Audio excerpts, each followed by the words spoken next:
добар дел од основаните компании во изминатиот период кои што се основани, последните 4-5 години, имаме, пак ќе повторам, основано сомнение дека канабисот кој што го произведувале, еве да кажам, во најмала рака скоро невозможно е да бил употребуван за медицински цели. Пак ќе повторам, имаме основано сомнение дека она кое што го произведувале било возможно да се употреби за медицински цели.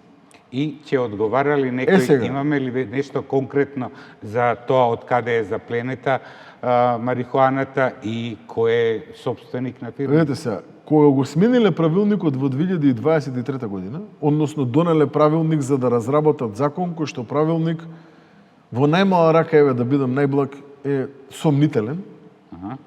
Доколку навистина сакаме да произведеме нешто кое што би требало да го употребуваме за медицински цели, се овозможили услови да се произведе канабис со сомнителен квалитет, пак ќе речам, за кој што не тврдам, но добар дел од експерти во ФЕЛА велат дека е многу тешко, ако не е невозможно, да биде употребен за медицински цели.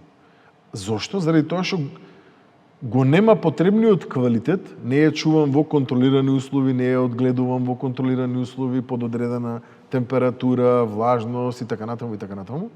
Не се вложени доволно финансиски средства за да може да се создадат тие контролирани услови, за да се произведе канабис за употреба во рамки на медицински цели.